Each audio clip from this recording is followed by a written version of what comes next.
Hello students, चलिए start करते हैं गुरुकुल की बुक से CBSE chapter wise objective MCQs हम कर रहे थे। लास्ट चैप्टर पे पहुंचे हुए हैं टर्म फर्स्ट के। अगर आप इस बुक को अभी भी परचेज करना चाहते हैं तो लिंक आपको डिस्क्रिप्शन में मिल जाएगा। थोड़ा सा टाइम बचा हुआ है तो अपने कंसेप्ट को स्ट्रॉन्ग करने के लिए, अपनी प्रिपरेशन को आप स्ट्रॉन्ग करने के लिए अपनी टर्म फर्स्ट की इनकी एक और बुक है क्विक रिवीजन, वो भी आप बुक परचेज कर सकते हैं। लिंक आपको डिस्क्रिप्शन में मिलेगा।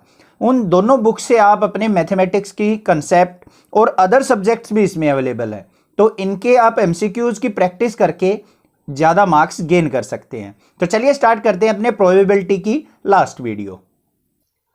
क्वेश्चन नंबर 22 तक तो हमने प्रीवियस वीडियो में कर लिए थे। अभी देखते हैं हम क्वेश्चन नंबर 23 क्या है।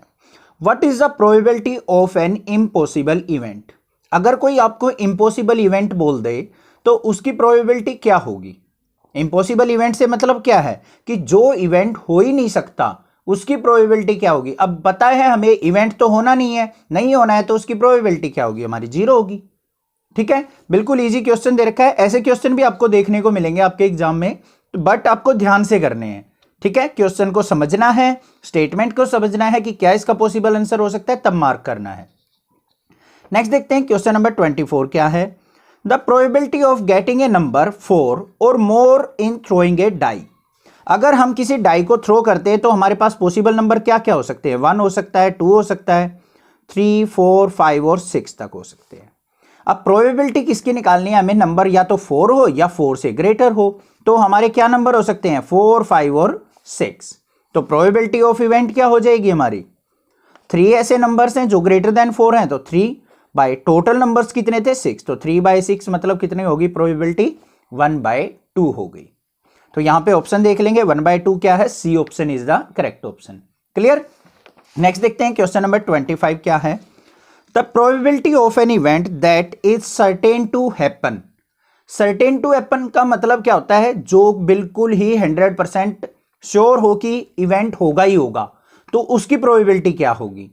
अब ना होने की, इम्पॉसिबल इवेंट की क्या होती है, 0, तो पॉसिबल इवेंट की क्या हो जाएगी हमारी, 0 नहीं 1 हो जाएगी। इम्पॉसिबल की 0 होती है और सर्टेन टू हैपन मतलब पॉसिबल इवेंट, तो इसकी क्या हो जाएगी 1 प्रोबेबिलिटी। तो यहां पे आपको ये चीज टर्म पता होनी चाहिए, सर्टेन टू हैपन का एग्जैक्ट मीनिंग क्या होता है, नहीं तो आप कंफ्यूज रह जाओगे। सर्टेन टू हैपन में 0 लगाएं 1 लगाएं, 0 लगाएं या 1 लगाएं।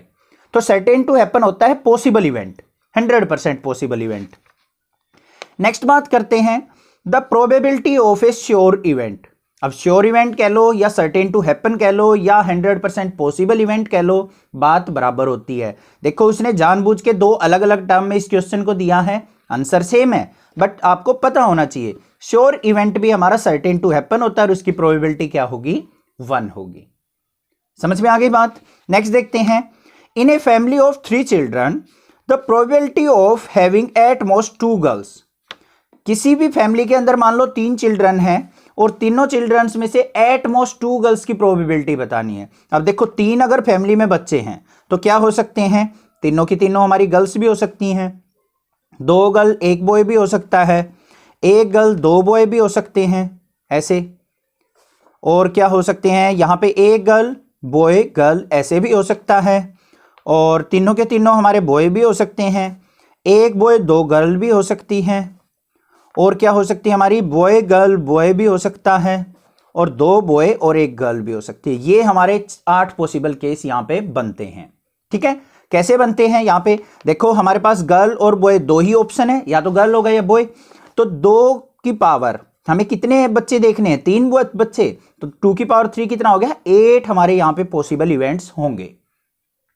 अब हमें प्रोबेबिलिटी क्या किसकी निकालनी है, एट मोस्ट 2 गर्ल, मतलब ज्यादा से ज्यादा 2 लड़की होनी चाहिए, कम से कम 1 भी ना हो। तो यहां पे एक ये केस ऐसा है जिसमें 3 गर्ल्स हैं, इन केस को छोड़ के ये सारे के सारे हमारे केस लिए जा सकते हैं। तो प्रोबेबिलिटी ऑफ इवेंट क्या हो जाएगी, ऊपर क्या होता है फेवरेबल आउटकम, कितने हैं हमारे 7, टोटल आउटकम कितने हैं 8, तो 7/8 क्या हो जाएगी इसकी प्रोबेबिलिटी। तो option C is the correct option. आ गया समझ में। नेक्स्ट देखते हैं क्वेश्चन नंबर 28 क्या है। A number is selected at random from first 50 natural numbers. First 50 natural numbers में से क्या करना है हमें बच्चों, एक नंबर सेलेक्ट करना है। Then the probability of getting a perfect square, और वो नंबर क्या होना चाहिए हमारा, परफेक्ट स्क्वायर होना चाहिए। अब देखो ध्यान से, 1 का स्क्वायर क्या होता है हमारा, 1 होता है। 2 का स्क्वायर की अगर मैं बात करूं तो क्या होता है 4। 3 का स्क्वायर क्या होता है हमारा 9। 4 का स्क्वायर क्या होता है हमारा 16। और 5 का स्क्वायर क्या होता है हमारा 25। 6 का स्क्वायर क्या होता है 36। और 7 का स्क्वायर क्या होता है हमारा 49। ये हो गए हमारे। तो हमें नंबर लेना है लेस देन 50। तो ये नंबर्स आ गए हमारे जो कि क्या है, परफेक्ट स्क्वायर हैं। ठीक है, तो प्रोबेबिलिटी ऑफ इवेंट क्या हो जाएगा, ध्यान से देखो यहां पे हमें क्या दे रखा है, नंबर्स जो हैं हमारे क्या होने चाहिए, 50 से लेस होने चाहिए और परफेक्ट स्क्वायर होना चाहिए। परफेक्ट स्क्वायर नंबर कितने हैं हमारे, 1 2 3 4 5 6 7। तो हमारी प्रोबेबिलिटी क्या हो जाएगी, फेवरेबल आउटकम 7 है, टोटल आउटकम हमारे 50। तो 7/50 यहां पे क्या हो जाएगी हमारी प्रोबेबिलिटी। तो 28 का ऑप्शन क्या हो जाएगा हमारा, 7/50। Option A is the correct option. आ गया ना समझ में। नेक्स्ट देखते हैं क्वेश्चन नंबर 29 क्या है। The sum of the probability of all the elementary events of an experiment is. मान लो कोई भी एक्सपेरिमेंट है, उसके अंदर बहुत सारे इवेंट है। मान लो ए इवेंट है, बी इवेंट है, सी इवेंट है, डी इवेंट है, 4 इवेंट है। तो इन चारों इवेंट्स की प्रोबेबिलिटी का सम हमेशा कितना होगा, ये उस हमसे पूछा गया है।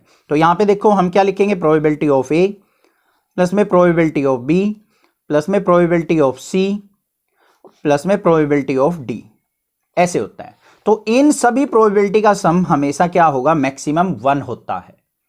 क्या होता है, मैक्सिमम 1 होता है, क्योंकि प्रोबेबिलिटी हमारी कहां से कहां लाई करती है बच्चों, 0 से 1 के बीच में लाई करती है। और हमेशा सारे के सारे इवेंट्स का सम हमेशा क्या होगा, 1 होगा।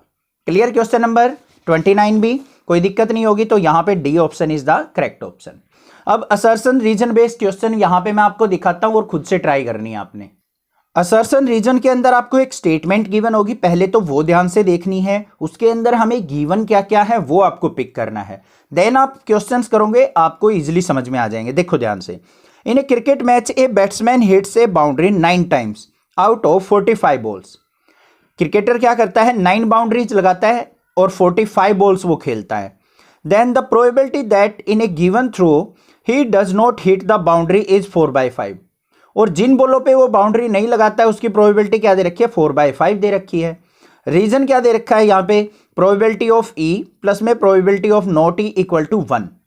ये तो बात बिल्कुल ठीक है कि किसी इवेंट की होने की और ना होने की प्रोबेबिलिटी 1 होती है। तो इस बेसिस पे हमें क्या करने हैं, यहाँ पे रीजन बताने हैं। देखो ध्यान से, हमें बताना है कि दोनों स्टेटमेंट हमारी ठीक है या नहीं है। तो सबसे पहले ये रीजन तो हमारा करेक्ट है, हमें पता लग गया कि दोनों ना होने और होने की प्रोबेबिलिटी हमेशा 1 होती है। अब यहां पे देखो उसने क्या कहा है, 45 बॉल्स खेलनी है। कितनी बॉल खेलनी है, 45 बॉल्स खेलनी है। और बाउंड्री कितनी बॉल पे लगाई है, 9 पे। तो बॉल कितनी बच गई जिन पे बाउंड्री नहीं लगाई है, 45 में से 9 सब्ट्रैक्ट करेंगे 36 आ गई। आ गई या नहीं आ गई, ठीक है। अब ना हिट करने की प्रोबेबिलिटी क्या हो जाएगी, नॉट ए बाउंड्री की प्रोबेबिलिटी। कैसे निकालेंगे, कौन कितनी बॉल्स हैं 36 अपॉन में टोटल बॉल कितनी खेली है 45। तो यहां पे इवेंट की एक प्रोबेबिलिटी क्या आ गई, 9 से कट हो रहा है, 9 4 जा 36, 9 5 जा 45। तो 4/5 प्रोबेबिलिटी दे रखी है उसने ना हिट करने की। तो इसका मतलब उसने बिल्कुल ठीक दे रखी है। ठीक है, ठीक है उसकी बात भी। तो ये हमारी जो असर्शन है ये भी करेक्ट है, रीजन भी हमारा क्या है, करेक्ट। तो हमें 4 ऑप्शन दे रखे हैं, both the assertion and reason are correct and reason is the correct explanation of assertion. तो फर्स्ट वाला ऑप्शन हमारा बिल्कुल ठीक है। ठीक है, समझ में आ गई बात कि मतलब हमारे असर्शन और रीजन दोनों करेक्ट दे रखे हैं और जो ये रीजन है वो असर्शन का ही है। बिल्कुल क्लियर हो गया। इस तरीके से हमें असर्शन रीजन के क्वेश्चन करने हैं। तो और भी क्वेश्चंस यहां पे गिवन है, मैं आपको दिखा देता हूं, आपने एक बार ट्राई करने हैं। ये हो गया क्वेश्चन नंबर 31, 32 है ऐसे। तो बहुत अच्छे अच्छे क्वेश्चन दे रखे हैं, तो आप इस बुक को परचेज कर लें, आपकी हेल्प मिलेगी आपके अदर सब्जेक्ट्स को भी कंप्लीट करने में। एमसीक्यू क्वेश्चंस की जितनी प्रैक्टिस करोगे उतने कम है। ठीक है, कोई भी डाउट किसी प्रकार का लगता है तो आप मुझे कमेंट करके पूछ सकते हैं। अदरवाइज नेक्सा क्लासेज को सब्सक्राइब कीजिए, लाइक कीजिए और शेयर कीजिए। Thank you students for watching Nexa classes.